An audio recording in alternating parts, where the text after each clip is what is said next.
الرحمن الرحيم.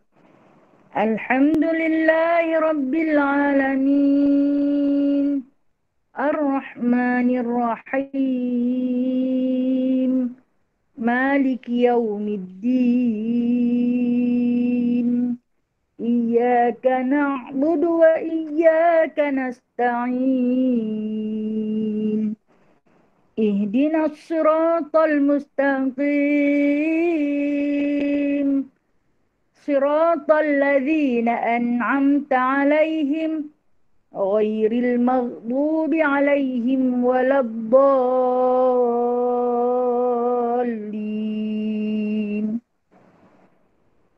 آمين.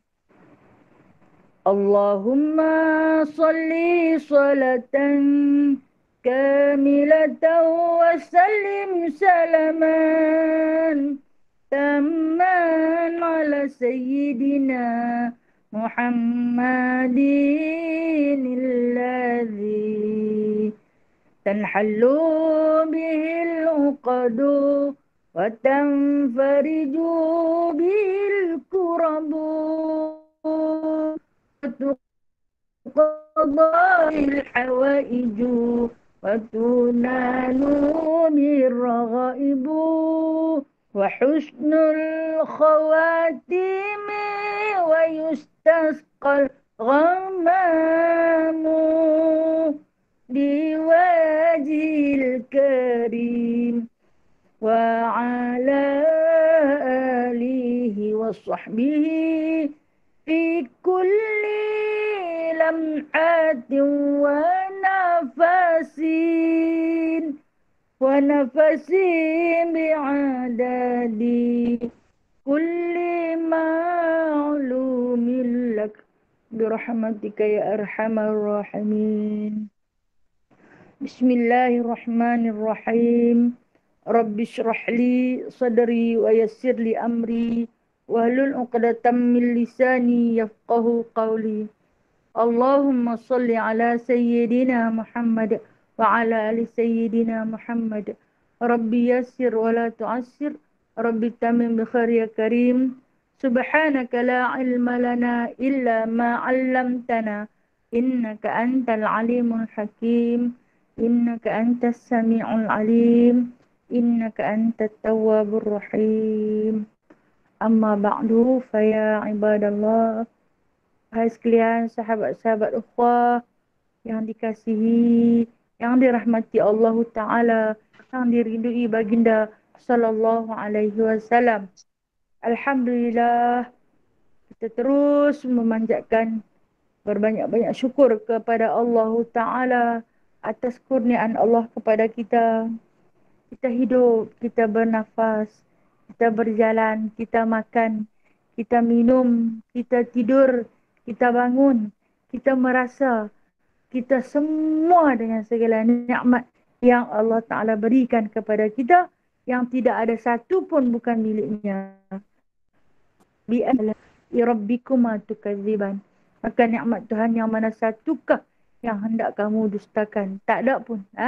Tidak ada satu nikmat Allah Ta'ala yang nak kita dustakan, melainkan kita akui sesungguhnya nikmat Allah Ta'ala itu memenuhi setiap ruang kehidupan, sama ada di langit atau juga di bumi.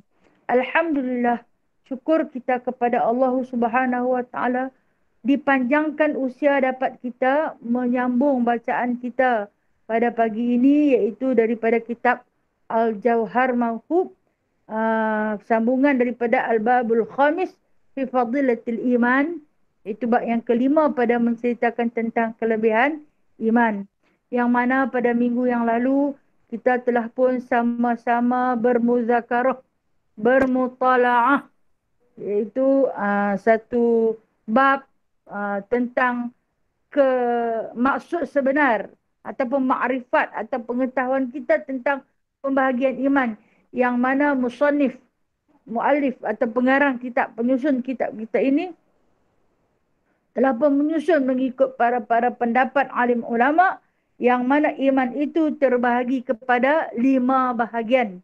5 bahagian, yang mana bahagian yang pertama disebut sebagai iman taklid. Yang kita faham, iman taklid itu adalah batal ataupun tidak sah kerana dia beriman hanya kerana ikut sahaja. Yang ni dikategorikan sebagai orang awam yang tidak mahu belajar.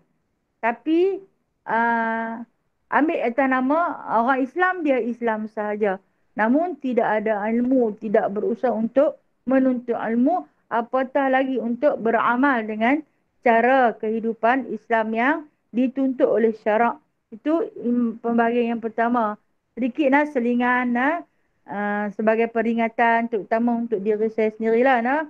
Yang mana yang kedua disebut dengan nama iman ayan ataupun dalam satu nama yang lain ilmu yakin. Belajar, menuntut ilmu, faham tentang ilmu-ilmu yang difardukan, faham tentang yang haram, mengetahui dalil naqli dan akli, dalil Al-Quran dan juga dalil hadis. Namun tak berapa nak pandai jaga diri daripada kancah maksiat. Kadang-kadang buat juga. Tahu berdosa, kadang-kadang buat juga. Itu dipanggil sebagai ilmu yakin. Dan golongan ini akan terus dihisap dengan hisap yang begitu lama. Namun seseorang yang mempunyai ilmu yakin ini masih cenderung dihantar ke neraka. Yang mana saya kategorikan saya yang kedua. Saya kategorikan diri saya yang kedua. Kerana tak pandai jaga diri lagi. Kadang-kadang tergoda dengan dunia. Bukan kadang-kadang lah. Sering kali tergoda dengan dunia. Yang ketiga, yang mana telah pun digaris pandukan kepada kita, iman ayan. Ataupun dalam kata lain, ainul yakin. Memandang sesuatu dengan pandangan mata hati. Sesuatu musibah, sesuatu ujian yang Allah Ta'ala bagi, dipandang dengan penuh kecintaan. Tahu sebab-sebabnya, faham tentang ilmu ma'rifat, faham tentang dalil naqli, faham tentang dalil akli, tahu mengeluarkan ayat-ayat Al-Quran pada setiap peristiwa yang berlaku, yang mana iman yang disebut sebagai ainul yakin ini bukan sekadar pandangan dengan mata kasar, tetapi memandang dengan mata hati. Apa juga perkara yang berlaku, tahu semua ini adalah daripada Allah dan tidak mudah melatah, tak mudah marah, memandang dunia itu sebagai sepi dan dingin pada keindahan dunia serta isi di dalamnya. Ini dipanggil sebagai ilmu yakin. Yang mana yang keempat itu iman hak ataupun dengan satu nama lain hakul yakin. Hakul yakin ini dikategorikan para wali, wali-wali Allah yang memiliki hakul yakin ini susah benar untuk digugat keimanan mereka. Susah sangat-sangat. Hang kata pilah segala keindahan yang dicagarkan kepada mereka, susah benar untuk digugat. Sebab hati mereka telah putus dengan Allah dan Rasulnya. Segala apa yang dibuat di dunia, semuanya adalah satu pelaburan untuk ke akhirat. Itu dipanggil sebagai hakul yakin. Dan yang terakhir sekali, yang disebut sebagai iman hakikat. Iman sebenar-benar keimanan, iaitu di antara golongan para rasul, para anbiya, nabi dan juga rasul. Yang mana itu 5 pembahagian iman. Hari ini insya-Allah kita akan sambung tentang maksud keimanan. Surat 54. Sedikit dia bagi tahu, adapun iman daripada hakikat al-haqiqah, maka iaitu bagi segala mursalin, maka tiada jalan bagi menyatakan dia tak ada jalan. Tak tahu nak abang. Para mursalin ni, para rasul ni tak tahu jalan. Kalau kita tahu jalan, semua pakat jadi rasul lah. Sebab tak tahu nak jalan, tak tahu nak cerita. Betapa hebat, betapa tingginya keimanan mereka. Kejian yang dihadapi oleh para rasul. Para nabi ni ujian bukan sikit punya ujian. Di antara ujian yang masyhur kita tahu seorang Nabi Allah, Rasulullah, iaitu Nabi Allah Ibrahim alaihissalam. Ataupun dengan gelaran yang beri kepada beliau, kepada baginda Nabi Ibrahim alaihissalam ialah Ibrahim Khalil. Nah, Khalil itu bermaksud kekasih Allah. Dia nak dapat pangkat Khalil itu setelah diuji dengan ujian yang amat besar, yang amat hebat, sehingga kepada satu tahap yang tertinggi, iaitu di atas permohonan, Allah Subhanahu Wa Taala suruh dia sembelih anak dia sendiri. Nah, itu pengorbanan yang paling besar yang dilakukan oleh Nabi. Di antara para Nabi, tak ada lagi Nabi yang Allah Ta'ala perintah, tak ada lagi Rasul yang Allah Ta'ala perintah untuk sembelih anak. Semua suruh belah anak. Wala taqtulu auladakum khasyata imlaq. Jangan kamu bunuh anak-anak kamu kerana kamu takut papa kena takut. Tetapi baginda Nabi Ibrahim alaihi salam, Allah Ta'ala perintahkan dia suruh sembelih anak.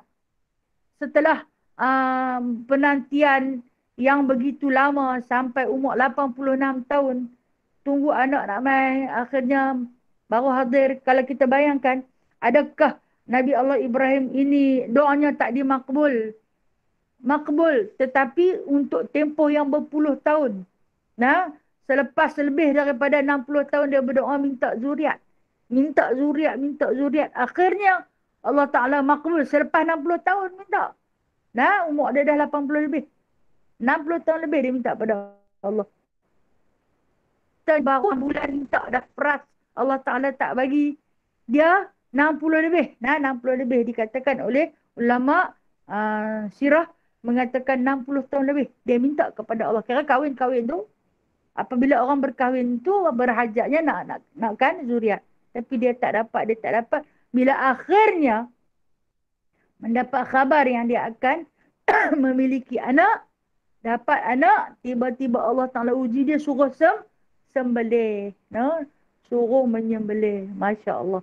Ujian paling besar. Nah, tapi masa tu suruh pergi letak dulu kat tempat yang gersang. Lepas dah tinggal kat tempat yang gersang, suruh balik. Tak boleh duduk dengan mereka. Balik pula. Nah. Kemudian selepas 5-6 tahun atau ada syarah mengatakan 7 tahun baru dia mai. Dia mai tengok ada satu perkampungan kecil di perkampungan Bumi Bakar itu. Jumpalah anak selepas beberapa tahun dah besar, dah boleh bercakap petah dah. Dah perintah suruh sembelih. Besar tu, terlalu besar ujian yang diterima untuk mendapat tahap Khalilullah. Kita, Allah Ta'ala uji sedikit sahaja. Sedikit sangat. Suruh berkorban lembu, kebau, kambing.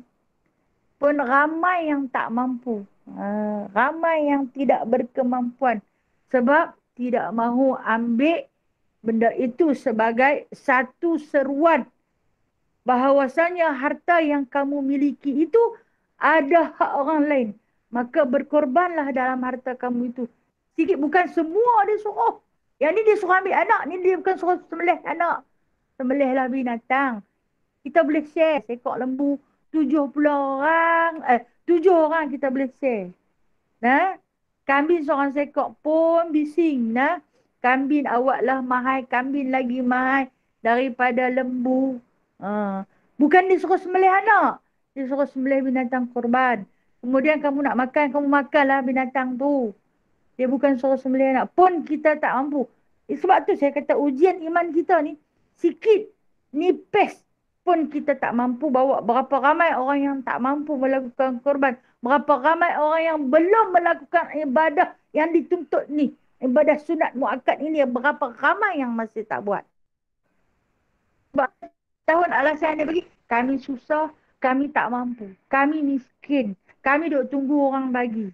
Lepas tu bila orang sembelih kurban daging tak sampai, lagu tu lah mereka makan kat mereka. Walhal, sebenarnya orang yang kurban tu, kurban sunat lah, kurban sunat muakkad, bukan kurban nazar. Dia boleh ambil berbalik kat dia sekok. Katalah dia buat kurban sekok lembu. Dia kata dia tak mau bagi kat siapa. Dia nak bawa balik sekok. Boleh. Dia tak payah bagi pun tak apa. Nah, tetapi atas dasar kita ni membantu, bersedekah, maka diagih-agihkan. Diagih-agihkan. Yang paling memalukan, mencuri pula dalam pengagihan tu. Hak selit kot belakang, selit. Hak yang bawa balik tu nak makan daging orang sedekah kurban, nak menjadikan dia sebagai sedekah haram. Wa na'udzubillahi min zalik. Sebab tu bila dibahagikan iman ini, kita tengok keimanan kita ni bukan duduk pada yang nombor 3, 4, 5. Balik, nombor 2 pun tak berapa nak penuh lagi. Banyak lagi kekurangan. Masih kena belajar. Masih terus belajar. Masih terus mendidik hati dan jiwa. Okey, baik. Hari ini kita nak tengok tentang satu sabda Nabi SAW. Yang mana kata baginda SAW, al-imanu ma'rifatun bil qalbi wa qawlun bil lisan wa amalun bil arkan. Maksudnya, bermula iman itu mengenal dengan hati. Yakni tasdiq dengan hati barang yang mendatang dengan dia oleh Rasul daripada Allah Ta'ala. Dan perkataan dengan lidah. Yakni mengucap 2 kalimah syahadah dan beramal dengan segala anggotanya. Yakni iman itu ibarat daripada berhimpun 3 perkara itu, maka iaitu syarat bagi kamal. Yakni sempurna iman. Okey, baik. Kita tengok ta'rif ataupun pengenalan tentang iman. Apakah yang dimaksudkan dengan iman itu? Iman itu, yakni kata Nabi SAW, ma'rifatun, kenai dengan hati. Pandang dengan pandangan mata hati. Kenai ni nak kenai siapa? Kenai Allah. Bukan kita nak kenai siapa-siapa, kita nak kenai Allah. Siapa Tuhan kita? Siapa Rabb kita? Siapa pencipta kita? Siapa yang mendidik kita?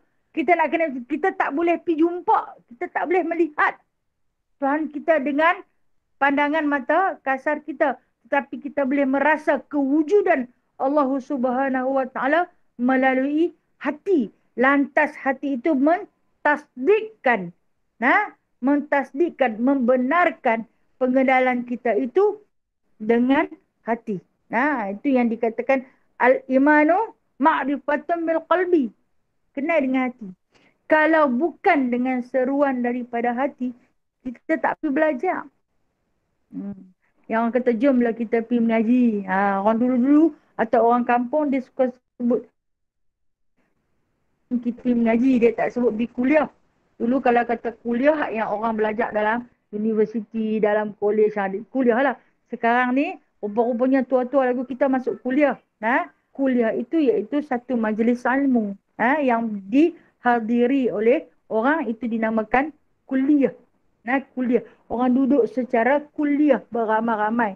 Dan hari ini kuliah kita dipisah-pisahkan oleh Allah. Kita duduk bersendiri-sendiri. Tapi insya-Allah, alhamdulillah, mata kita boleh bertentangan melalui saluran-saluran yang Allah Ta'ala ciptakan untuk kemudahan kita berkuliah walaupun memandang dari jauh. Walaupun dengan pandangan daripada jauh. Dan daripada mana mai itu? Daripada hati. Kalau tak terdetik di hati untuk kita ma'rifatullah, untuk kita mengenal Allah, nescaya saya tahu, saya yakin puan-puan takkan duduk di depan skrin pagi ni kalau bukan daripada gerakan dalam hati. Maka daripada detik hati untuk belajar ilmu, untuk terus menuntut ilmu, kita cari. Ada yang tak ada telefon, kadang-kadang tu pendapatan tak berapa cukup merayu ke anak-anak. Tolonglah beli sat telefon kat mak. Telefon macam mana tu hak yang orang tojoh-tojoh tu. Tojoh-tojoh. Dia duk pakai 3 sekupang saja. Merayu kat anak-anak. Anak-anak kesian. Buat belilah dekat mak dia. Walaupun tak berapa nak beli jenama.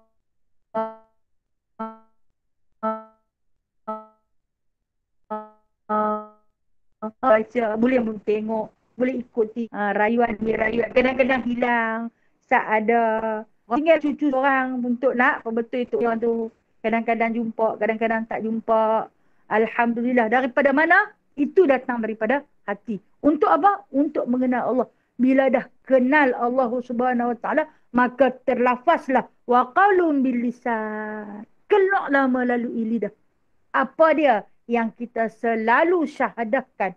La ilaha illallah Muhammadur Rasulullah. Tidak ada kalimah yang terlebih agung untuk setiap orang yang beriman melainkan kalimah tayyibah. Disebut dengan nama kalimah tayyibah. Dimulai dengan lafaz jalalah yang didahului oleh la. La itu dinamakan huruf nafi. Nafi itu menafikan adanya Tuhan selain daripada Allah. Lantas perkataan la, lam, alif itu membatalkan semua sembahan selain daripada Allah. Batal siapa yang sembah selain daripada Allah. Sembah kayu batal, sembah batu batal, sembah pokok batal, sembah ayak batal, sembah hutan batal, sembah laut batal. Segala sembahan yang selain daripada Allah itu dikatakan batal. Itu kalimah la. Bila kita sebut la tu, kita nak nafikan segala jenis penyembahan yang selain daripada Allah adalah batal. Itu dikatakan iman, bukan sekadar di hati, tapi zahir melalui qaulun bil lisan, perkataan di lidah. La ilaha. Ilaha itu dinamakan isbat. Isbat apa makna? Itu menetapkan. Kalau dah tak ada Tuhan lain dah yang patut disembah, siapa yang patut disembah? Allah. Allah lah Tuhan yang selayak-layaknya disembah. Bila dah sebut Allah Subhanahu Wa Taala ni, maka terbukalah pada kita satu akal, satu pemikiran nak cari dia. Kita mencari. Kita cari Allah. Kita cari Allah melalui mana? Melalui ilmu. Dengan ilmu kita mengenal Allah. Tadi kita dah lidah ni, dah mengaku dengan hati, kena cari, kena kenal betul-betul.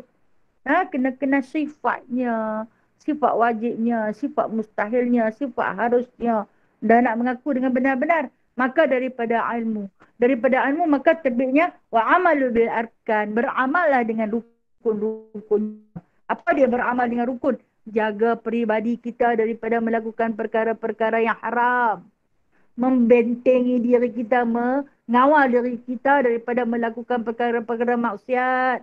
Untuk kita beramal dengan rukun-rukun Allah. Jaga apa yang difardukan. Apa yang dia suruh kita jaga.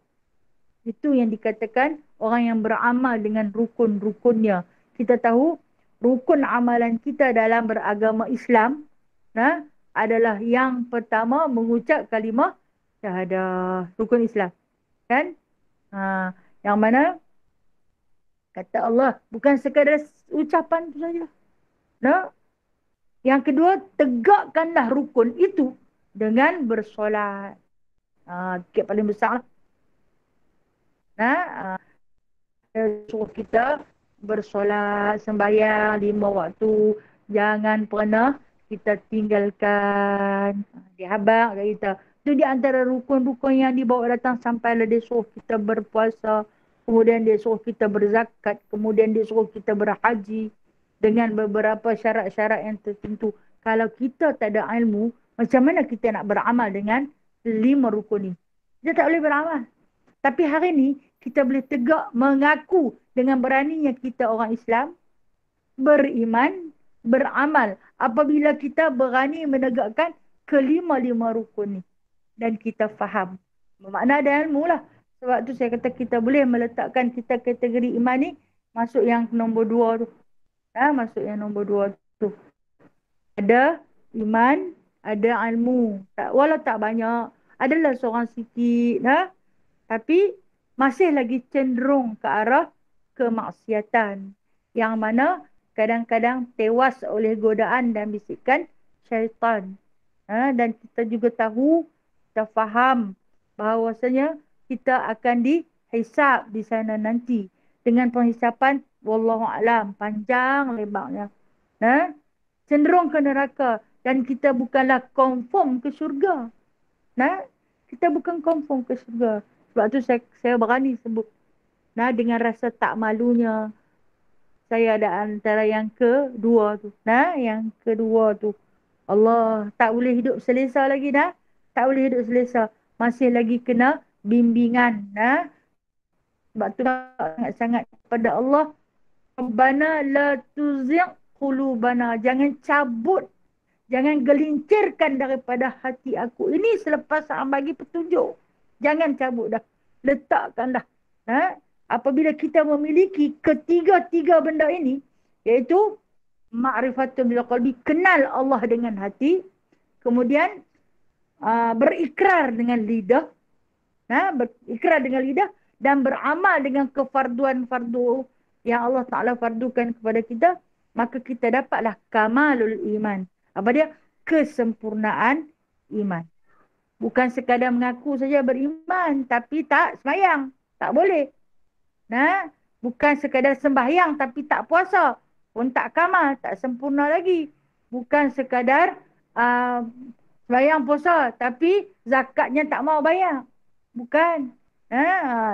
Jadi dia kena memenuhi kelima-lima rukun. Andai kamu di kalangan orang yang mampu, barulah sempurnanya iman yang dimiliki oleh seseorang yang menyebut dirinya sebagai orang Islam. Maka ulama membahagi satu lagi. Ulama membahagi satu lagi. Yang mana kata dia, selepas kita ada tiga-tiga ni, apa dia? Ma'rifatul bil qalbi, kenal dengan hati, berkata dengan lidah, buat dengan amal, perbuatan, maka ulama tambah. Ulama bukan saja-saja kita tambah, ulama menambahkan satu lagi yang tak ada dalam kitab kita. Bolehlah ukhwah sekalian nasihat, yang mana katanya mengaplikasikan dengan fikiran. Fikir apa yang kita buat itu kerana Allah. Tidur kita baca doa. Tak berfikir kena baca doa ni.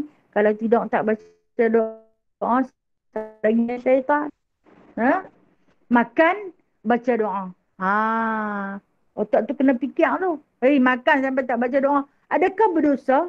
Adakah haram kita makan tak baca doa? Tak baca bismillah, tak haram. Selagi kita makan makanan halal. Tetapi otak ni fikir. Habis makan, baca doa alhamdulillah sekurang-kurangnya. Syukur kepada Allah. Kalau kita tak kata alhamdulillah, berdosa tak? Tak berdosa. Tapi oleh kerana orang beriman ini, dia akan jaga setiap pergerakan. Tidur dia, bangun dia, makan minum dia, berjalan dia, masuk tandas, keluar tandas. Diajar kerana iman. Itu yang dikatakan, yang mana kita mengaplikasi dengan perbuatan melalui akal, fikiran. Sempurna iman seseorang tu. Walaupun dia ada segala rukun, dia ada pengakuan hati, dia ada pengakuan dengan lidah, ikrar dengan lidah, dia ada segala rukun-rukunnya diperindahkan dengan akal fikiran. Okey, maknanya yang keempat ni akhlak lah. Kena ada akhlak. Kita berakhlak, iaitu berakhlak dengan Allah dan juga Rasul. Bila sebut nama Muhammad, kita pakai sambung sallallahu alaihi wasallam. Adakah haram kalau kita tak sebut sallallahu alaihi wasallam? Tak haram. Tapi oleh kerana kita nak mengaplikasikan perbuatan kita, kita nak ikrarkan dengan akal kita, dengan fikiran kita, kita sebut sebab Rasulullah kata bakhil. Kena ikut orang yang tak kata. Dia tak kata haram pun. Tapi kita lakukan. Itu di antara akhlak kita dengan Rasulullah. Akhlak kita dengan Allah Subhanahu Wa Taala. Setiap kali menghadap, walaupun menghadap Al-Quran, tutup aurat. Menyentuh Al-Quran, bertaharah terlebih dahulu, berwuduk terlebih dahulu, baru kita sentuh Al-Quran. Bila kita nak baca Al-Quran, kita cari arah yang terbaik, iaitu arah kiblat. Kita baca doa. Kita duduk elok-elok. Sebab apa? Sebab nak menghadap dengan kalam Allah. Daripada mana mai semua ni? Akhlak kita ini akan datang daripada ilmu. Ilmu tu nak mai daripada mana? Ilmu tu kena beramal dengan rukun, maka datanglah ilmu. Allahu Akbar. Begitu keindahan Islam yang mana Allah Ta'ala telah pamerkan kepada kita, yang hari ini kita buat, setiap hari kita buat. Setiap hari kita lakukan. Apabila hadirnya ketiga-tiga perkara ini, secara tak langsung, mailah yang nombor 4 ni. Yang ulama kata, kita aplikasikan dengan perbuatan dan kita ikrar dengan fikiran. Itu yang keempat. Aplikasikan dengan perbuatan, ikrarkan dengan fikiran. Maksud dia, itu yang kita baca doa naik kenderaan. Dulu atas kenderaan tu, Subhanallazi sakhkhara lana hadza. Tak baca pun tak apa, betul tak lah? Tapi kenapa kita baca? Orang yang mendapat kemanisan iman, dia memang nak baca. Dia memang akan baca. Ha. Boleh tak baca? Bukan semua manusia baca, hanya manusia yang Islam, yang beramal dan berilmu akan baca. Tapi kalau Islam tidak beramal, tidak berilmu, dia tak baca apa. Nah, makan ikut suka tangan kanan ke nak masuk, tangan kiri ke nak masuk, sama naik kadang-kadang kiri masuk dulu. Tapi bila orang Islam ni lebih berhati-hati. Sebab apa? Sebab dia ada kemanisan iman. Makan tangan kanan, ambil pada orang tangan kanan, ucap terima kasih, akhlak. Itu orang yang ada kemanisan iman. Tak kata pun tak apa. Bukan benda wajib, bukan rukun. Tapi kita kata, dengan sebab apa? Dengan sebab kemanisan iman. Okey, kita tengok lagi satu. Orang yang ada kemanisan iman ni, dia bersedekah. Kalau dia tak sedekah pun tak apa. Tapi pasal apa dia bagi? Sebab dia bila dah ada manisnya iman, bila kita bagi kepada orang, hati dan jiwa rasa kaya. Lapang. Walaupun syaitan berbisik, habislah duk bagi kat mereka semua. Rupanya ada satu kepuasan yang Allah Ta'ala hadirkan dalam diri kita. Lega boleh bagi. Okey, kita buat korban. Ibadah korban kan banyak sahabat-sahabat yang buat luar negara. Kalau aku buat dalam negara pun bagus, dapat juga setumpuk daging. Ni kalau buat di luar negara, apa pun tak dapat. Tapi tak kata lagu tu. Ada daripada mana? Daripada hati lahirnya, rasa bahagia, rasa suka. Orang tu ada kemanisan iman. Sekurang-kurangnya boleh infakkan kepada penduduk antara bangsa. Kita nak pi tak boleh. Kita nak buat korban di sana, nak bagi tak boleh. Kita infakkan untuk fakir miskin yang ada di sana. Yang kita dapat khabar yang daging dia pun tak boleh nak makan. Setahun sekali saja dapat rasa. Hak kita ni sampai tak boleh nak makan dengan sebab penyakit. Itu orang yang ada kemanisan iman. Dia takkan mengungkit pada setiap apa yang dia bagi. Sebab apa? Dia dah sedap dah. Dia dah sedap dah. Dia ni bukan orang kaya, tapi kalau memberi, selalu ringan tangan. Kerana dalam diri dia ada kemanisan iman. Orang tanya kerja apa? Tak kerja ada tu. Minta bila pun ada.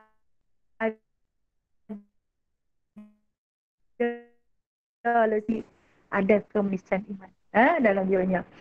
Okey.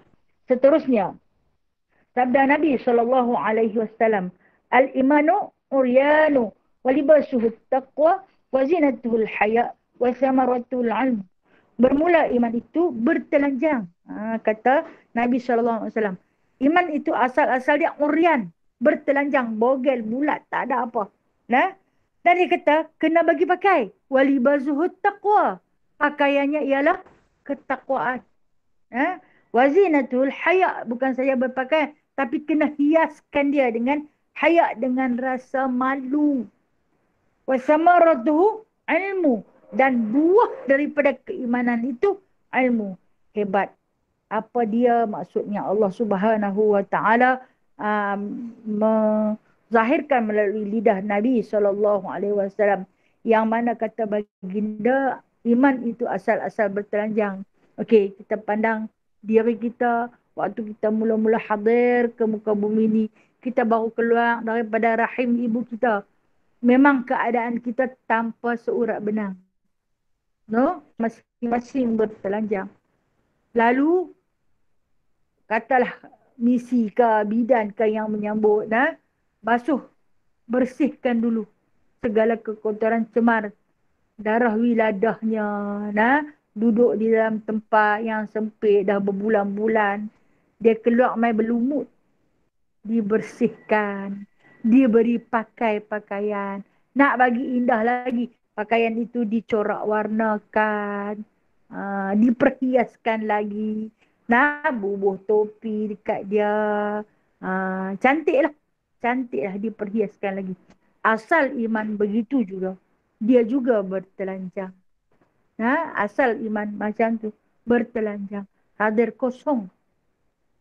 Semula-mula iman masuk dalam diri kita kosong. Dan jangan kita biarkan telanjang itu sampai kita hadir balik pada Allah, sampai kita dijemput pulang menghadap Allah Ta'ala dalam keadaan dia masih lagi bertelanjang.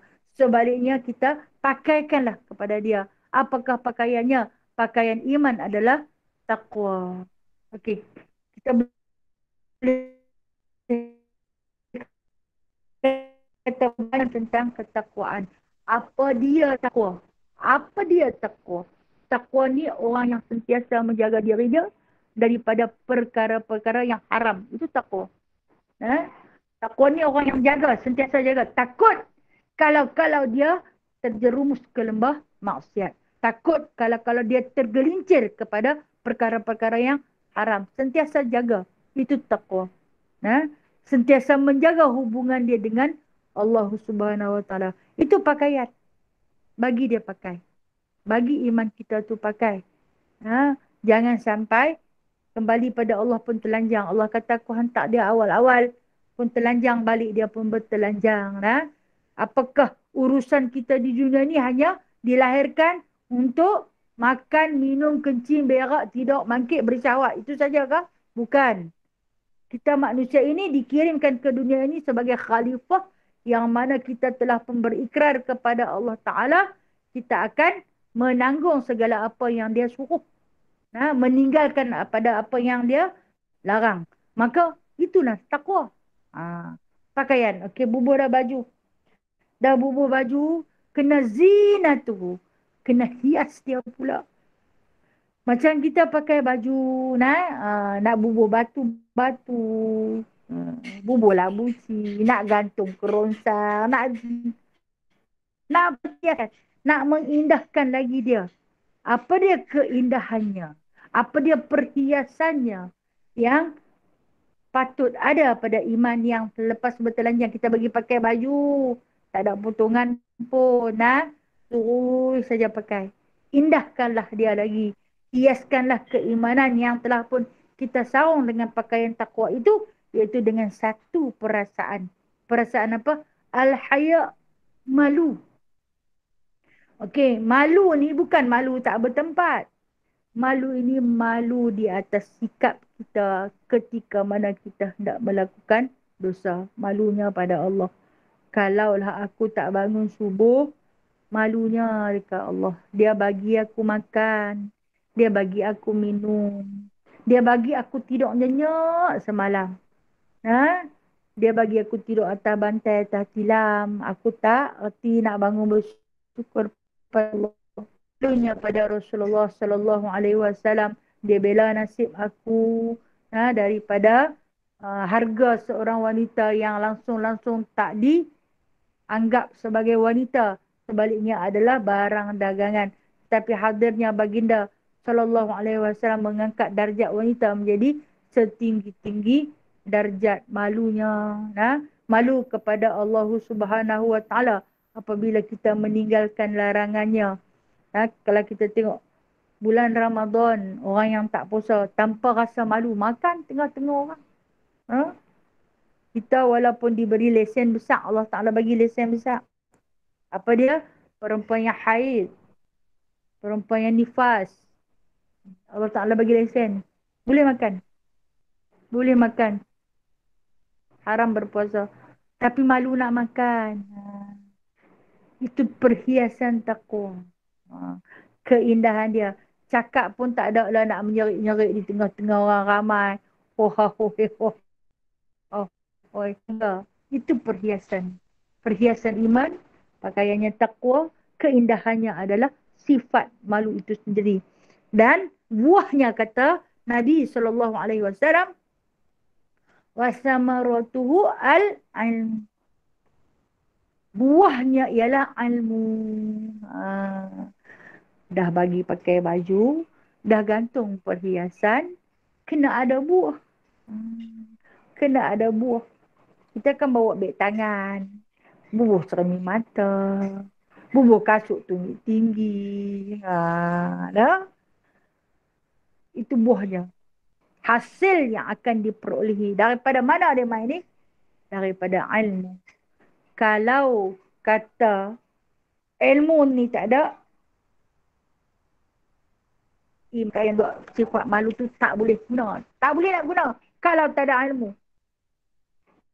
Yang paling utama kena ada ilmu. Sebab daripada buah adanya biji benih. Daripada biji benih tu akan tumbuh balik pokok. Daripada pokok tu akan jadinya terhasilnya takwa. Daripada takwa tu baru mai perhiasan malu. Malu tu jadi ilmu. Pusing balik. Tapi pokok pangkalnya kena ada ilmu. Bila ada ilmu, maka indahlah iman tu. Nak perhiaskan ilmu, nak bagi iman itu pakai baju takwa, nak tahu sifat takwa tu kena ada ilmu. Kemudian nak beramal dengan sifat malu, malu pada Allah, malu pada Rasul, malu nak melakukan maksiat, kena ada ilmu. Bukan boleh duduk tak duduk malu. Suruh pisang tu malu. Awak yang malu. Malu apa? Benda yang tak patut malu, hang malu. Benda yang kena malu, hang tak malu. Daripada mana? Daripada ilmu. Tu penting. Yang pentingnya dengan ilmu. Suka saya cerita satu kisah yang mana selepas kewafatan baginda Nabi SAW, iaitu dalam pemerintahan Sayyidina Abu Bakar As-Siddiq, Khalifah Khulafaur Rasyidin yang pertama, Sayyidina Abu Bakar As-Siddiq menyambung perjuangan baginda SAW, yang mana Sayyidina Abu Bakar As-Siddiq semasa Nabi sedang sakit tenak ni, Nabi telah pun mengirimkan Abu Ubaidah bin Jarrah pergi ke Parsi, Rum, untuk menakluki tentera-tentera Rom sekaligus menakluki negara Rom. Dan pada ketika itu baginda wafat. Bila wafatnya Nabi SAW, maka terhentilah seketika. Yang mana sahabat Abu Ubaidah bin Jarrah ni mengirim utusan, patutkah kami patah balik nak pergi menyempurnakan jenazah Nabi SAW. Kata Abu Bakar, jangan balik. Siapa jangan balik? Yang ada di perbatasan, terus tunggu di benteng perbatasan. Kemudian Abu Bakar As-Siddiq apabila selesai disempurnakan jenazah mulia Nabi SAW, Abu Bakar mengirimkan 2 orang lagi sebagai ketua untuk memberi kekuatan kepada Abu Ubaidah bin Jarrah. Abu Ubaidah bin Jarrah ni kita tahulah, kalau dah kata Rasulullah wafat, macam tak ada semangat dah nak berjuang. Nak bagi semangat dekat kawan ni, dikirim siapa? Yazid bin Abu Sufyan, dan seorang lagi Syahrabil bin Hasanah. Dikirimkan untuk memberi suntikan semangat kepada sahabat-sahabat yang ada di perbatasan ketika itu nak masuk Rom, ataupun waktu ni dipanggil Syam, wilayah Syam. Dan dalam dia duduk tunggu menanti arahan seterusnya, maka Abu Bakar As-Siddiq pun kirim beberapa orang tentera lagi. Sebab menerima khabar tentera-tentera Rom semakin ramai jumlah mereka. Yang dikatakan sampai 200,000 orang. Ramai. Tentera Islam ni kita tahu apabila wafatnya Rasulullah, ada yang dah patah semangat. Susah. Satu perkara yang paling sukar yang akan nak kena buat adalah dengan meniupkan semula semangat juang dalam diri tentera-tentera Islam. Jadi dengan cara macam mana dia tiupkan satu semangat ketakwaan. Dia tahu sahabat-sahabat ni ada keimanan yang kental. Lalu ditiupkan ketakwaan. Kalau kita tak terus menjaga hubungan kita dengan Allah dan Rasul, kita tak boleh menang sebab jumlah kita sikit. Maka dengan takwa itu kamu dapat kemenangan. Dihantar habis. Dia pun pakat pila. Sebab meneruskan perjuangan baginda Nabi SAW untuk menakluki satu negara yang paling besar ketika itu. Wilayah Syam. Wilayah Syam. Jadi pila dengan diketuai oleh Yazid bin Abu Sufyan dan Syahrabil bin Hasanah sampai sana. Sampai jumpalah dengan Abu Ubaidah bin Jarrah yang ketika itu sedang menangis dah berhari-hari dah menangis. Sebab rasa terkilan kerana tak dapat menatap wajah Nabi SAW buat kali terakhirnya. Kan dah sampai terbang nak balik dah. Jauh nak balik pun. Kemudian bila duduk di sana, tentera yang dihantar untuk mengintip, mai abang kata, tentera-tentera Rom yang diketuai oleh seorang raja yang bernama Hercules. Yang kita duk tengok gambar. Hercules tu nah. Yang diketuai oleh raja yang bernama Hercules telah pun masuk ke wilayah Antoki. Wilayah Antoki, dalam wilayah tu dia telah pun menguasai. Wilayah Antoki ni adalah satu wilayah yang paling besar. Yang mana dia mempunyai kelengkapan tentera yang dengan latihan yang padu dengan pakaian perang serta kenderaan-kenderaan peperangan. Kelengkapan-kelengkapan perang yang cukup. Jadi dia dah tunggu di wilayah Antoki. Wilayah Antoki ni kalau kata lepas daripada benteng, dekat sangat benteng yang dihuni, yang diduduki oleh Abu Ubaidah bin Jarrah, Yazid bin Abi Sufyan dan Syahrabil bin Hazanah. Dekat sangat dah. Bila dia pejenguk tengok, ramai sungguh-sungguh. Kita ada 30,000 orang nak lawan dengan 200,000. Nak buat macam mana ni? Adalah di kalangan cakap-cakap tu. Katalah berbincanglah ketiga-tiga orang ketua ni. Bila berbincang, ni nak cerita tentang pakaian takwa ni. Lain tulis surat. Tulis surat dekat Amirul Mukminin Khalifah Abu Bakar As-Siddiq. Tulis surat. Dalam surat Abu Ubaidah tu ada diceritakan, dia kata kami mengintip Raja Hercules ni dah masuk ke wilayah Antoki. Dia sampai. Dan dia menakluki, dia memerintah seluruh penduduk Antoki itu untuk mengumpulkan pasukan tentera yang lengkap dengan senjata, dengan perisainya, dengan pakaiannya, dengan kenderaannya yang cukup lengkap. Memandangkan sedemikian, maka menimbulkan rasa gerun dan gentar di hati tentera-tentera muslimin. Takutlah, hebat ni no. Mereka ni orang-orang hebat. Jadi macam adalah sedikit rasa gentar di hati. Jadi nak tanya pendapatlah kepada Amirul Mukminin, adakah patut kita teruskan ataupun berundur? Okey, kita tengok jawapan yang diberi oleh Sayyidina Abu Bakar As-Siddiq.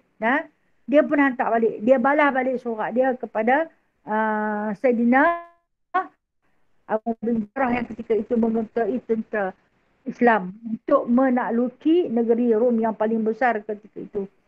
Dan jawab Abu Bakar As-Siddiq radhiyallahu anhu, katanya, dia kata,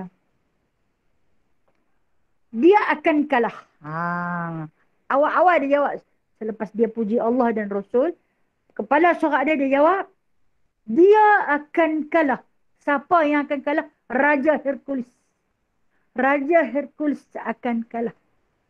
Kalah dengan siapa? Masa ni Abu Bakar tak ikut pi. Sayyidina Umar tak ikut pi. Sayyidina Ali tak ikut pi. Hanya sahabat saja yang ikut. Kenapa? As-Siddiq, tentera Islam yang kamu bawa 30,000 itu akan menakluki wilayah Antoki. Umat Islam akan ambil. Dan Raja Hercules itu akan berundur dengan malunya. Dia akan dikalahkan. Kerana, ini kita nak contoh tentang keimanan. Kerana kamu tahu, sesungguhnya sebelum masuk ni, mereka telah pun ditawarkan, hampa baliklah orang Islam. Kalau hampa balik, ataupun hampa mai ikut kami akan bagi sebahagian daripada kekayaan Rom. Kami bagi ke hampa kata. Hampa tak usah balik dah pergi ke Madinah, hampa duduk di sini, kami bagi hampa rumah, bagi harta, bagi perempuan. Perempuan-perempuan Antoki, perempuan-perempuan Rom, memang cantik-cantik. Kita tahu tentera-tentera dah begitu lama duduk di perbatasan. Dah berbulan tinggal isteri. Bila jumpa perempuan-perempuan cantik, tentulah tuntutan nafkah batin itu begitu memuncak. Mereka dihidangkan, digoda oleh wanita-wanita cantik. Tetapi oleh kerana mereka mempunyai pakaian takwa dalam keimanan yang dibekalkan oleh baginda sallallahu alaihi wasallam, tak tergugat. Mereka itu ditawarkan harta. Sebahagian daripada harta kekayaan. Hampa ada rumah. Kalau kata hampa hampa pindah daripada Madinah, mai duduk di sini, kami akan bagi tanah. Kami akan bagi sebahagian daripada khazanah bumi Antoki. Tapi oleh kerana tentera-tentera muslimin itu, Abu Bakar kenal sangat-sangat, telah pun dipakaikan oleh Rasulullah dengan pakaian takwa, maka jawab Abu Bakar As-Siddiq radhiyallahu anhu, jangan bimbang, mereka akan kalah. Siapa? Tentera Raja Hercules akan kalah. Dia akan kalah dengan rasa malunya sebab segala tawaran mereka itu akan ditolak. Nak bagi harta, nak bagi tanah, nak bagi kebun. Walhal di Madinah ketika itu susah. Nah, semuanya ditolak dengan penuh penghormatan. Bagi perempuan, Suhaimah Goda juga ditolak. Dia kata Abu Bakar As-Siddiq, nah, kamu kenal tentera Islam. Mereka cintakan mati syahid. Sedangkan tentera kafir takut mati kerana cintakan dunia. Kamu kenal, hai Abu Ubaidah bin Jarrah, bahawasanya tentera Islam itu tak pandang kepada wanita. Sebaliknya mereka mengimpikan bidadari syurga. Kamu kenal, kata Abu Bakar As-Siddiq terus menyambung kata-katanya, bahawasanya tentera Islam itu mencintai harta Allah Subhanahu Wa Taala dan juga Rasulnya. Langsung tak pandang pada keindahan dunia. Maka dengan sebab itu, seorang tentera Muslim adalah lebih baik daripada 1000 tentera musyrik. Bermakna, seorang boleh bunuh 1000. Kekuatannya akan diberi. Hasil daripada pakaian takwa. Hasil daripada perkataan daripada lisannya. Hasil daripada ilmu yang telah dibekalkan. Maka hadirlah keimanan yang kental. Dia kata, terus masuk dan bergempurlah kamu di dalam medan pertempuran. Benar apa yang telah ditelahkan oleh Abu Bakar As-Siddiq. Abu Bakar dia bukan Nabi, no? Dia sahabat. Tapi sahabat yang mempunyai karamah. Nampak akan ada kemenangan.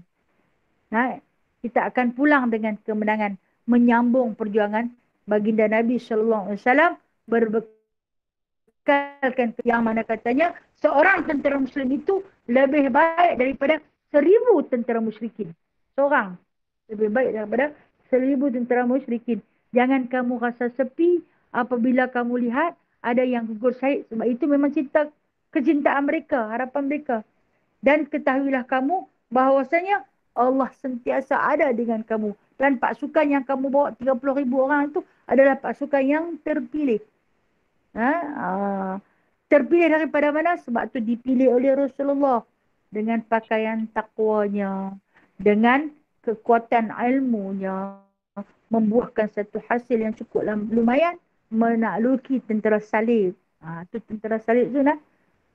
Hebat. Nah, lepas tu bila wafatnya Saidina Abu Bakar As-Siddiq, naik pula Saidina Umar Al-Khattab. Masih lagi mengasak negara Rom sampai betul-betul menang. Nah, Raja Hercules tu yang kata turun tahta lepas kena bubuh penampak. Mereka tak cerita pun, no? Mereka tak cerita dalam TV. Pengakhiran Hercules tu mereka cerita tentang kegagahan dia, kekuatan dia macam tu, macam ni, macam tu, macam ni. Tapi mereka tak cerita pun, nah? Macam mana jatuhnya empayar dia yang paling besar. Mereka tak cerita. Rupanya jatuhnya empayar dia yang terbesar itu di tangan Saidina Umar Al-Khattab, panglima Islam yang hebat. Kenapa tak diceritakan? Bimbang, orang Islam berbangga. Kita yang belajar ilmu ni kita tahu. Kita tahu. Kelebihan, kehebatan, semua terletak pada rasa takwa. Daripada mana mai takwa itu? Daripada iman. Macam mana nak ada iman, ada takwa? Daripada ilmu. Membuahkan hasil yang lebih lumayan di sisi Allah Subhanahu Wa Taala. Nah, itu pencerahan sedikit tentang iman. Okey, sikit lagi nak kita sambung sikit. Sebab Allah Taala pun sebut yarfa'ullahu alladhina amanu minkum walladhina utul ilma darajat. Diangkatnya keimanan, ini orang-orang yang beriman itu diangkatnya darjat mereka itu, iaitu orang-orang yang ada ilmu. Ada iman, ada ilmu, terangkatlah darjat. Kita punya darjat bukanlah tinggi. Kita sama-sama kita tahu, aku ni naiklah level sikit. Kot, sembahyang, buat yang wajib-wajib saja. Lah ni naik level sikit lah. Bacalah surah sikit. Walaupun surah tak panjang. Aku ni naik level sikit, ikut dulu mengaji, ikut dan dia baca. Suka-suka je nak baca. Dengungnya tak tahu, beratnya ikut dan. Curi nafasnya sepanjang jalan. Berterabuk-habuk makhraj dia, sifat hurufnya. Jadi bila nak naik level ni, cari ilmu. Dengan ilmu kita naik level kita. Naik pangkat. Bukan naik pangkat di sisi manusia, naik pangkat di sisi Allah. Itu kata Allah Ta'ala, macam mana cara Allah Ta'ala nak mengangkat darjat orang-orang yang beriman ini, iaitu dengan utul ilma. Diberi ilmu. Berapa pangkat? Darajat. Beberapa darjat. Jadi, tak rugi kita sebagai orang Islam yang beriman, menuntut ilmu. Maka daripada ilmu itu akan hadirnya sifat taqwa. Sabda Nabi SAW, la imana liman la amanata laha. Tiada sempurna iman bagi orang yang tiada kepercayaan baginya. Tak sempurna lagi iman itu orang yang la amanata laha. Orang yang khianat. Nampak dia beriman. Nampak cakap dia baik, berlandaskan Al-Quran dan Sunnah, tapi punya tak amanah. Dia suka buka aib orang. Suka buka rahsia orang. Apa yang diberi kepadanya selalu dia mengkhianati. Kita bagi dia sebagai pemegang amanah, dia mengkhianati kita. Di antara orang yang memegang amanah ni, orang yang dipercayai. Orang harap, orang percaya. Bagi dekat dia, dia selalu akan khianat. Dia pecah amanah. Dia gunakan duit yang orang amanahkan kepada dia. Maka tak apa bagi dekat dia. Suruh dia simpan, suruh dia belanjakan. Tapi dia belanja ke arah lain. Bila dia bercakap, pemohong saja berlambak. Yang benarnya sedikit, itu orang tak amanah. La iman lah. Tak ada beriman orang macam tu. Hanya dia berlakon saja dari segi zahiriah dia. Sebenarnya dia bukan orang yang beriman. Apa yang diberi. Kalau berjanji ni tak pernahnya tepat selalu. Nak tengok keimanan. Tetapi kalau orang yang beriman ni akan sentiasa menjaga percakapannya, jangan berbohong. Janjinya hendaklah tepati. Apa yang diberi kepada dia, jaga. Jaga itu sebagai satu amanah. Maka untuk menjadi orang yang amanah ini amatlah sukar. Tapi boleh kita didik. Boleh kita bimbing, selalu ingat memperingati tentang amanahnya seseorang itu memiliki sifat yang terpuji, disenangi oleh rakan-rakan, disayangi oleh Allah dan Rasulullah SAW.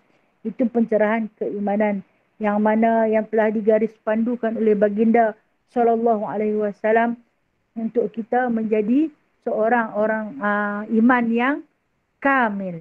Ataupun kamal. Kamal pun dia. Kamil pun dia. Apa maksud kamal ni? Sempurna. Kesempurnaan iman itu, apapun pokok pangkalnya, hadir melalui ilmu. Kalau ilmu, takwa. Bila tak ada takwa, nak kata apa? Daripada ilmu itu, hadirnya ketakwaan. Baik. Wallahu alam, insya-Allah minggu depan kalau ada rezeki kita akan sambung la yu'minu ahadukum hatta yuhibbu li akhihi ma yuhibbu li nafsihi. Ini nak cerita tentang kasih sayang. Orang yang beriman, dia ada kasih sayang dalam diri dia. Dia ada sensitivity dalam diri dia bila tengok orang susah. Dia sedih bila tengok orang sakit. Dia sentiasa berdoa untuk orang yang dia tak kenal pun dia berdoa. Yang tak ada hubungan darah dengan dia pun dia sayang. Kadang-kadang tu sampai tak mengira bangsa. Tak kira siapa. Ada perasaan kasih dia. Itu tingkatan keimanan. InsyaAllah. Kalau Allah Ta'ala bagi peluang lagi. Kalau tak dijemput kita kembali ke rahmatullah. Minggu depan kita akan sambung bacaan kita. Daripada hadis. La yu'minu ahadukum hatta yuhibbu li akhihi ma yuhibbu li nafsihi. Wallahu a'lamu bishawab. Baik. Habis untuk hari ini. InsyaAllah. Ada soalan, saya buka. Ada soalan. Assalamualaikum Ustazah. Waalaikumsalam warahmatullahi wabarakatuh. Silakan Ji. Ya, ni wakil soalan adalah 2-3 soalan Ji nak tanyakan. Ya, Yang Alhamdulillah. pertama, Silakan. yang pertama dia tanya bagaimanakah status contohnya macam ni, dia bukan Islam tapi dia bila dia bercerai dia memeluk Islam. Jadi dia tanya apakah status anak yang dikandung? Adakah automatik tu bila dia bersalin nanti anak tu jadi anak sebagai Islam ataupun macam mana? Kan sebab dia maksudnya selepas Okay. bercerai tu kan dah tak ada hubungan dengan suami. Jadi Dia hamil. dia hamil. Dia hamil. Maksudnya dia tanya anak tu status dia macam mana. Okey, yang kedua soalan dia dia kata yang ni orang lain pula lah. Jika kita solat Zuhur secara berjemaah, ketika bila kita nak baca surah Al-Fatihah, adakah kena tunggu dulu sekejap baru kita baca ataupun macam mana? Kan sebab selalu kita kalau solat lain kan kita dengar imam baca kan. Okey, lagi satu soalan Ustazah. Mengenai amalan surah Al-Fatihah kan, pagi-pagi ada yang baca Al-Fatihah, dia kata sedekahkan untuk diri dia, sedekahkan untuk orang lain. Jadi apakah Al-Fatihah tu kena baca banyak-banyak kali ataupun cukup sekadar baca sekali dan niatkan untuk sedekah pada sipulan dan sipulan lah, contohnya macam tu. Okey, satu lagi Ustazah. Okey, 3 soalan. Ada lagi satu boleh? InsyaAllah. Kalau saya ingat, saya lupa tu lupa ingat dah. Okey, insyaAllah. Sekarang ni kan waktu-waktu kata apa, orang ambil vaksin kan. Jadi kan waktu ambil vaksin ni bila dia dah tetapkan pukul berapa untuk disuntik. Jadi kan ada seorang ni tanya, dia dah ditetapkan pada pukul 7.30 malam waktu maghrib. Jadi kan dalam proses beratur apa semua tu, tempoh untuk solat tu mungkin tak sempat. Dia kata macam tu lah. Jadi dia tanya adakah boleh solat jamak dengan waktu isyak. Yang tu sekadar tu dulu Ustazah, jawab dulu. Sat lagi tanya lain insyaAllah. Ustazah dengar tak? Yang lupa dia tolong peringat, okey? InsyaAllah. Dengar, saya dengar jelas. Okay, dengar suara saya, dengar tak? Dengar Ustazah insyaAllah. Alhamdulillah, okey baik. Okey, insyaAllah. Untuk soalan yang pertama dengan status anak yang dikandung oleh seorang ibu yang sebelumnya Islam. Bila dia masuk Islam, kemudian apa status anak dia? Anaknya akan ikut Islam bersama-sama dengan dia. Lahirnya dalam Islam. Walaupun ketika mana berlakunya pensenyawaan di dalam rahim dia belum lagi Islam. Bila dia dah masuk Islam, anak yang lahir itu dah memang automatik Islam. Dapat status keislaman dia. Dan kalau berlaku satu lagi peristiwa, dia lahir dah anak tu. Dia lahir anak tu tetapi anak tu baru umur sebulan. Tapi bila mak dia Islam, automatik anak dia jadi Islam. Memang dapat kepada mak dia. Okey. Itu pada soalan yang pertama. Soalan yang kedua. Yang mana pada persoalan yang kedua ni saya nak ambil dulu hak yang cerita pasal vaksin ni. Pasal vaksin ni sebab dia dah bagi 7.30. Kita tahu 7.30 itu waktu maghrib. Dah dekat sangat-sangat dah. Sekarang 7.35. Sementara kan nak beratok, nak tunggu lepas satu bilik. Dia nak tanya hang sakit ke mana. Proses dia panjang. Menyebabkan maghrib dah berlayar jauh. Dan mungkin luput waktu maghrib. Apabila berlaku sedemikian, bolehkah kita jamak? Ya, diharuskan jamak. Ulama fiqh mengatakan diharuskan untuk jamak ketika mana berlaku peristiwa sedemikian. Jadi dapat time tu bolehlah. Tapi tengok keadaan lah. Lagi tengok, katalah dah selesai suntik pukul 8. 8 tu masih ada, selagi tak masuk hijau masih ada. Kita pergi buat. Tapi kalau dah memang tak boleh nak buat macam mana dah, kita pun takkan nak pergi sujud tengah-tengah orang tu. Jadi ketika itu diharuskan untuk jamak. Okey? Kemudian yang seterusnya, soalan yang seterusnya, dia abang balik kan lupa. Pak serangkai ni kan. Solat Zuhur tu Ustazah. Okey. Baik, terima kasih. Solat Zuhur secara berimam. Kita tahu solat ni dibacakan secara jahar, secara nyaring dan juga secara sir, secara perlahan. Untuk dua solat Zuhur dan Asar itu dibaca secara perlahan oleh imam. Kita tak dengar. Bila kita tak dengar, waktu bila yang terbaik untuk kita baca Fatihah? Selepas takbiratul ihram, kita baca doa iftitah. Selepas doa iftitah, kita terus baca Fatihah. Kita tak payah tunggu imam habis Fatihah. Sebab kita tak dengar pun. Mungkin kita duk curi dengar sementara dia duk bisik. Susah habis ke tak lagi. Tak payah. Kita terus baca Fatihah. Habis kita baca Fatihah, kita boleh terus baca surah sementara tunggu rokok. Katalah kita pilih surah, kita tak tahu apa surah yang dia baca. Kita pilih surah terpanjang. Katalah kita baca alam tara kaifa fa'ala rabbuka bi ashabil fil. Sedangkan imam baca surah Ikhlas pendek, dia rokok. Ketika ni kita bawa ashabil fil, ikut rokok dengan dia. Jangan kita biarkan waktu kita berlalu kosong nak tunggu. Yang itulah gangguan syaitan akan datang ketika itu. Jadi waktu bila kita baca Fatihah, kita terus baca Fatihah. Tak payah tunggu tu imam dah. Ha? Okey. Satu lagi soalan Ji. Apa dia? Soalan yang last tu maksudnya Al-Fatihah kan amalan untuk sedekahkan Fatihah tu. Okey, baik. Amalan sedekahkan Fatihah. Nah, last kali sedekahkan untuk diri sendiri. Adakah nak baca banyak-banyak Fatihah? Amalan bersedekah Fatihah ini bukanlah amalan Rasulullah sallallahu alaihi wasallam. Nah, tetapi dia diamalkan oleh para ulama. Jadi kita ni tak ada apa nak bagi, bagilah dengan sepotong doa. Doa yang terhebat, doa yang terkandung di dalam Sab'ul Masani, dalam surah Fatihah, yang mana kita hadiahkan. Nah, kita hadiahkan. Lebih cantik bahasa kita sebut hadiah daripada sedekah. Nah, kita hadiahkan kepada baginda sallallahu alaihi wasallam, para sahabat. Ahli keluarga dulu, sahabat, tabi'in.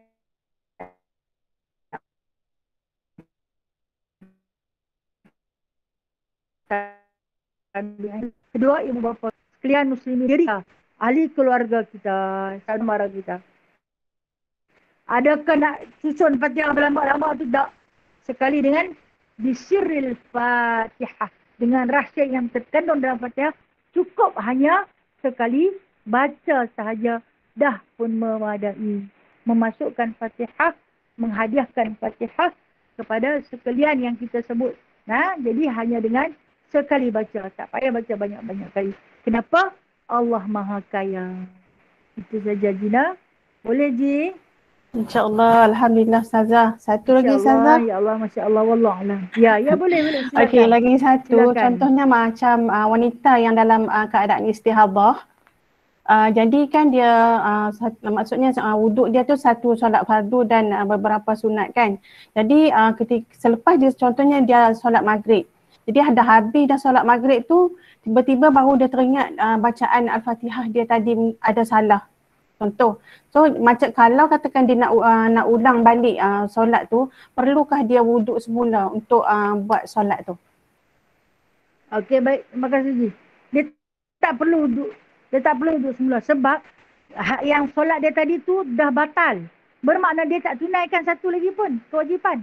Nah, bila dia tak tunaikan satu lagi, wuduk dia belum batal.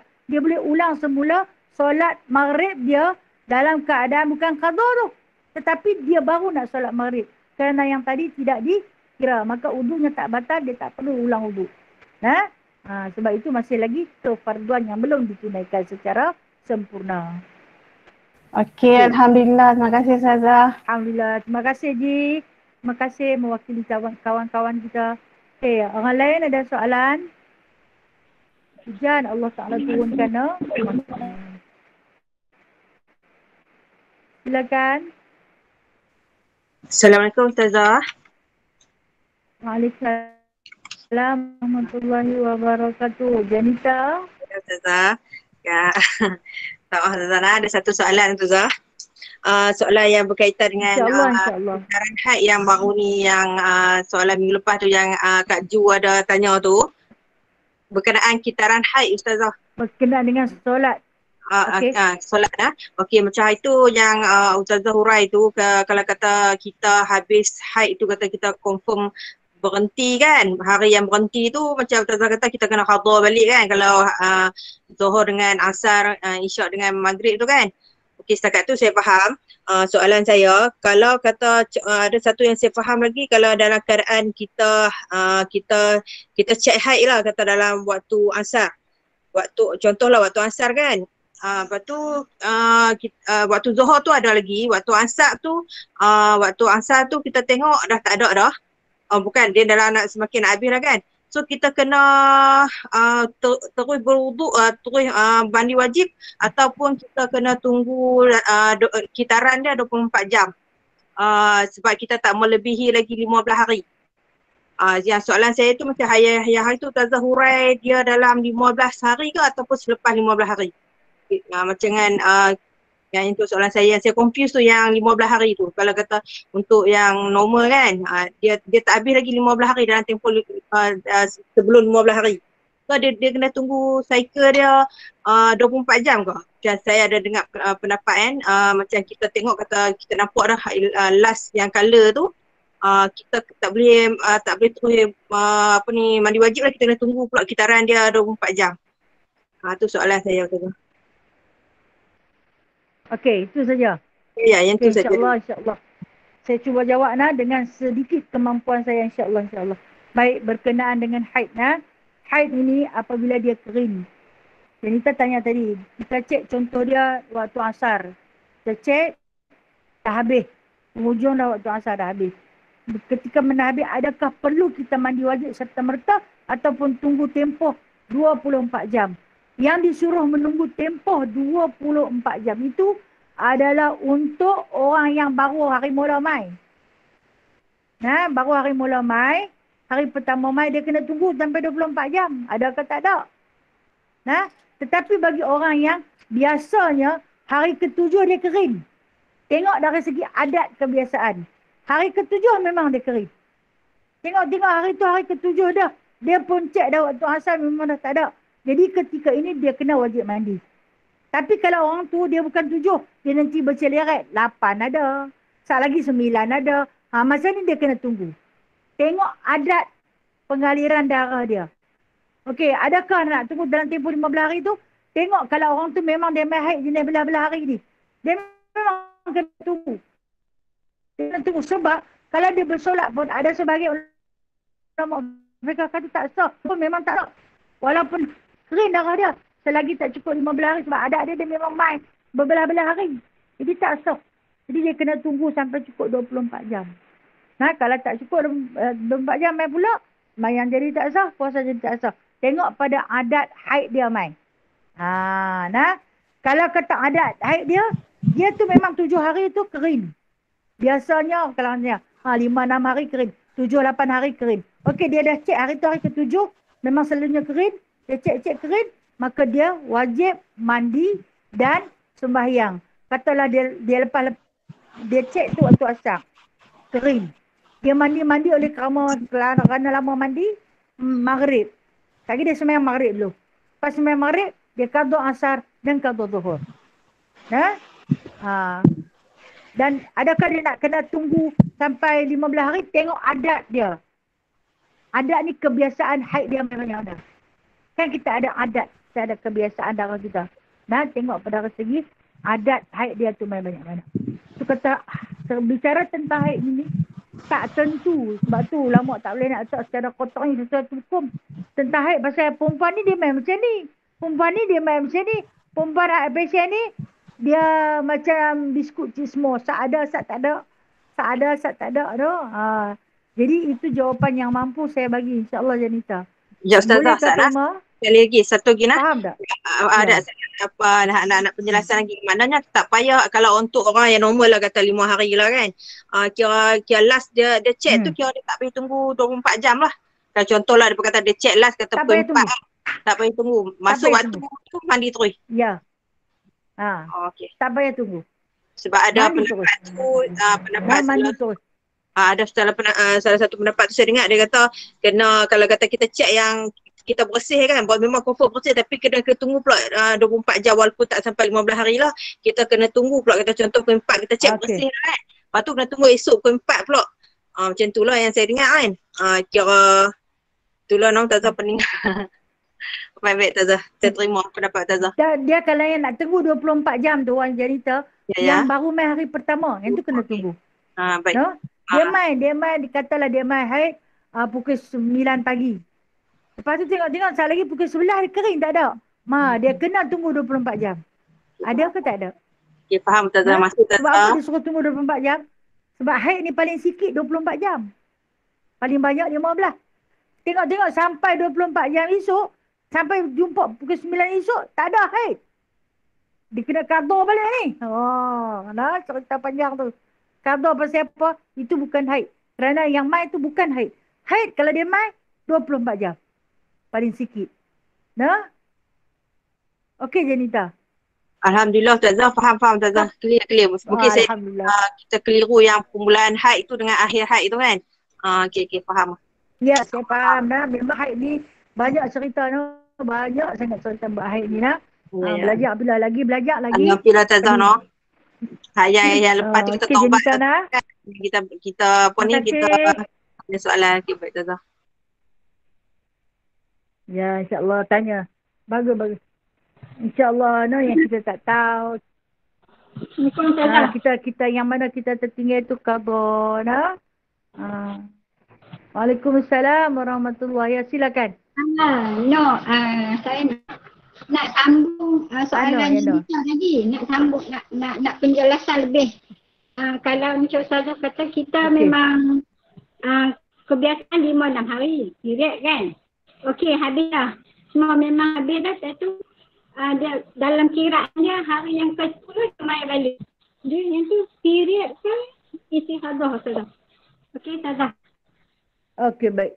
Jelas. Hari yang ke-7 kan yang mai balik tu? Dia kebiasaan 5 Okey baik, terima kasih. Hari yang ke-10 dia mandi pula. Baik. Okey baik, terima kasih.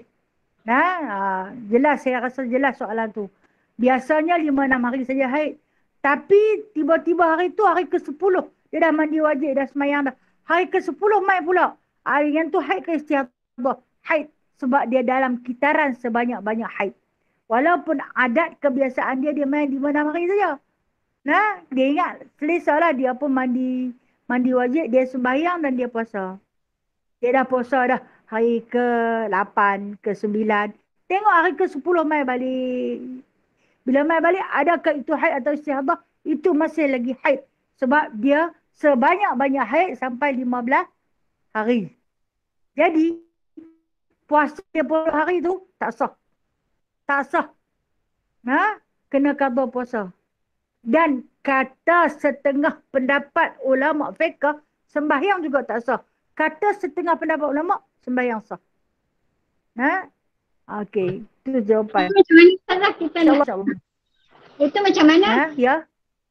Yang sepanjang hari 7 hari tu maksudnya misalnya tu kita kena qada lah puasa.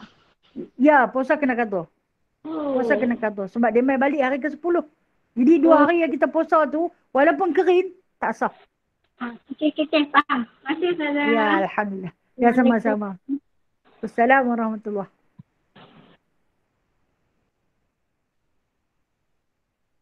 Okey, ada lagi soalan? Okey Ustazah, sambung sikit lagi. Kita yang mana yang haid dulu-dulu aja. Ya, Ustazah. InsyaAllah. Sambung sikit lagi ni Ustazah bab haid tadi juga. Jadi contohnya kalau jika sekiranya macam orang yang jenis datang haid yang paling panjang, contohnya dalam tempoh 15 hari dan hari yang ke-16 tu dah dikirakan istihadah. Betul tak Ustazah? Ya. Jadi macam mana cara kiraan dia? Contohnya nak kira yang hari ke-15 tu. Maksudnya kena ikut jam yang hari pertama datang baru cukup maksudnya 15 tu ke ataupun macam mana?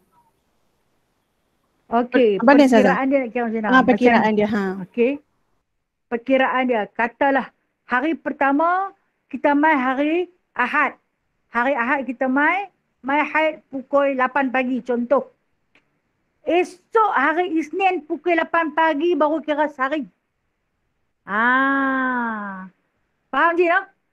Hari Isnin baru kira sehari. Kita Hari ni aku itu mai hari Ahad. Hari ni Isnin, dah 2 hari sebenarnya dah. Lagi tak bertemu kop esok tu 24 jam. Tak kira sehari lagi. Okey, itu baru dikira sehari. Kemudian bertemu 24 jam hari Selasa, baru kira 2 hari. Faham Ji? Sampai hari ke-15, bertemu time tu, baru kira 15 hari. Hari ke-16, nah bukan hari ke-15, hari ke-16 baru dianggap sebagai hari istihadah ataupun hari suci. Boleh Ji? Okey, Alhamdulillah. Faham Ustazah. Terima kasih. Ya, nah. Alhamdulillah, Masya Allah. Penceritaan tentang haid ni nah, kita orang perempuan kena jaga tu. Takut dalam tempoh kita tak berapa nak endah, kita melakukan perkara yang haram no. Okey. Ada soalan seterusnya?